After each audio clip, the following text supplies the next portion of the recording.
Most men today are living on autopilot. They wake up, scroll their phones, go through the motions, come home, watch Netflix, and call that a life. But there's a small group of men, maybe 5%, who operate on a completely different level. Men who command respect without demanding it. Men who build without complaining. Men who choose to be hard when the world keeps offering them the easy way out. Today, I'm going to break down the 7 brutal traits that separate those powerful men from everyone else.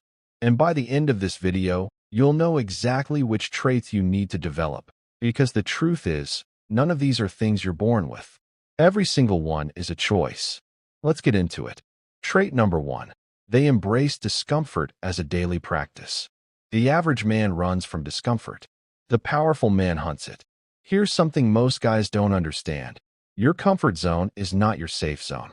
It's your decay zone. The moment you stop pushing yourself, you start shrinking. Not physically, mentally, emotionally. You become smaller inside, even if nobody else can see it yet. Powerful men understand that discomfort is the tuition for growth. Every cold shower, every early morning workout, every hard conversation they didn't want to have, that's them paying the fee to become who they're meant to be. David Goggins didn't accidentally become one of the most mentally tough humans on the planet. He chased suffering every single day because he knew the man on the other side of that pain was worth it. Start small if you have to, but start. Wake up 30 minutes earlier. Do the workout even when you're tired. Make the call you've been avoiding.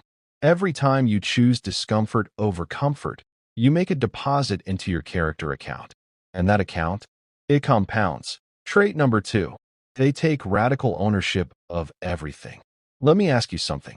When something goes wrong in your life, your relationship, your finances, your career, what's your first instinct? Do you look for someone to blame? The economy? Your boss? Your upbringing? Or do you look in the mirror first? Powerful men operate by a principle called radical ownership. The idea is simple but brutal. Everything that happens in your life is your responsibility. Not 50%, not 80%, but 100%. Now, I'm not saying bad things don't happen to good men. They do. Life is not fair. But the moment you give your power away by blaming external forces, you've made yourself a victim. And victims don't build empires. Victims don't earn respect. Victims don't raise strong families. Jocko Willink, former Navy SEAL, one of the most decorated leaders in modern military history, built his entire leadership philosophy around 2 words: extreme ownership. If your team fails, you failed as a leader. If your business struggles, you failed to prepare. If your relationship is broken, you played a role in breaking it. This is hard to hear, but it's also the most liberating truth you'll ever accept. Because if everything is your fault, then everything is also within your power to fix. Own it. All of it. That's where power lives. Trait number 3. They protect their energy fiercely. Not everyone deserves access to you. Read that again. Powerful men understand that their time, their attention, and their mental energy are their most valuable resources, more valuable than money. And they guard those resources like a professional athlete guards their body before a championship game. This means learning to say no, not with guilt, not with a long explanation, just no. It means cutting off or limiting relationships that drain you, not out of arrogance, but out of self-respect. You cannot pour from an empty cup. You cannot lead, protect, and build if you're constantly leaking energy into people and situations that add nothing to your life. The average man says yes to everything because he's afraid of disapproval. He wants people to like him. He overcommits and underdelivers to others and to himself. The powerful man is selective. He says no more than he says yes. He chooses his circle carefully. He doesn't attend every argument he's invited to. He doesn't engage with every person trying to provoke him online. His peace is non-negotiable. Start auditing your life. Who are the people who energize you? Who drains you? What habits steal your focus?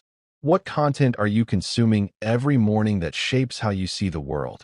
Protect your energy like it's the foundation of everything, because it is. Trait number 4. They are disciplined, not motivated. Here's a myth that's keeping millions of men stuck. the idea that you need to feel motivated to take action. Motivation is an emotion, and emotions are temporary. You will not always feel like working. You will not always feel like training. There will be mornings when everything in you says, not today. And if you're waiting to feel motivated, not today becomes not this week, becomes not this year. Powerful men don't rely on motivation. They rely on discipline. Discipline is showing up when you don't feel like it. It's doing the thing because the thing needs to be done, not because you're excited about it. Here's the real truth that nobody talks about. The feeling comes after the action, not before. You don't feel good first and then work out. You work out and then you feel good. You don't feel confident first and then take the risk. You take the risk and then you feel confident. Stop waiting for the feeling. Build the habit. Build the system. Become the kind of man whose identity is rooted in action, not in how he feels on any given morning. The greats in every field, sports, business, military, art, they all say the same thing when asked about their secret. I show up every day, no matter what. That's discipline.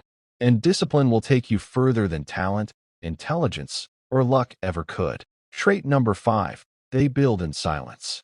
Turn the volume down on your goals. I know that sounds counterintuitive in an age where everyone is posting their hustle on social media. But hear me out. There's a psychological phenomenon called social reality. When you tell people about your goals, your brain gets a small dopamine hit, almost as if you've already achieved them. The validation from others satisfies the same craving that should only be satisfied by actually doing the work.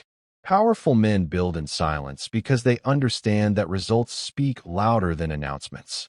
They don't post about their 5 a.m. workout before they've been doing it consistently for a year. They don't announce the business before it's profitable. They don't tell the world about the relationship before it's solid. They let their work create the noise. Think about the most powerful, successful men you admire. Notice how they're often the quietest in the room? That's not an accident. Still waters run deep. Do the work. Say nothing. Let your results introduce you. Trait number 6. They invest in themselves relentlessly.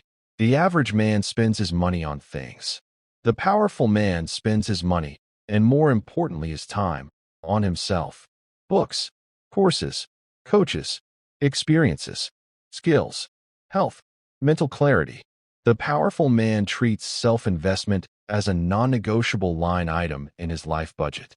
Warren Buffett, one of the wealthiest men who has ever lived, has said that the best investment you can ever make is in yourself. Your knowledge, your skills. The compound returns on that investment are infinite. Most men in America spend the first hour of their day on social media or watching TV. Powerful men spend that first hour building themselves, reading, training, learning, planning. 1 book a month is 12 books a year. That's 12 new perspectives, 12 new skill sets, 12 new ways to solve problems that are costing the average man his career, his relationships, his peace. Ask yourself honestly, in the last 90 days, what have you done to intentionally grow? If the answer is not much, that's not a judgment, it's a direction. Start now. Invest in yourself harder than you invest in anything else. Because the man you become is the single greatest asset you will ever possess. Trait number 7. They have a clear mission and they protect it. This is the one that ties everything together. Powerful men are mission-driven. They know what they're building. They know why they wake up. They have a North Star that they return to when life gets hard, and life will get hard. Without a mission, you drift. And a drifting man is dangerous to everyone around him, his family, his community, and most of all, himself. Your mission doesn't have to be grandiose. It doesn't have to be change the world or build a billion-dollar company. It could be raising your children with intention, building a business that creates freedom, mastering your craft, becoming the healthiest version of yourself, leaving a legacy that outlasts you. But it has to be yours, not your father's mission, not your girlfriend's plan, not society's default path for men who never questioned it. Yours. When you have a mission, everything becomes easier to decide. Every choice either moves you toward it or away from it. Every relationship either supports it or doesn't belong in your life. Every habit either builds you or erodes you. The most powerful thing about a man with a mission is that he becomes unmanipulable. You can't easily seduce him with distractions. You can't easily intimidate him with obstacles, because he knows where he's going, and that knowing is armor. So there they are. 7 brutal traits that separate powerful men from average men. Embrace discomfort on everything. Protect your energy. Choose discipline over motivation. Build in silence. Invest in yourself relentlessly. And above all, know your mission and protect it with everything you have. These aren't just ideas. These are decisions. And every single day, you get to decide which kind of man you're going to be. If this video hit you, do me a favor. Drop a comment below telling me which trait you're working on right now. I read every single one. And if you're new here, this channel is dedicated to one thing: helping men build themselves into the most powerful version they can be. Subscribe. The best content is coming. I'll see you in the next one.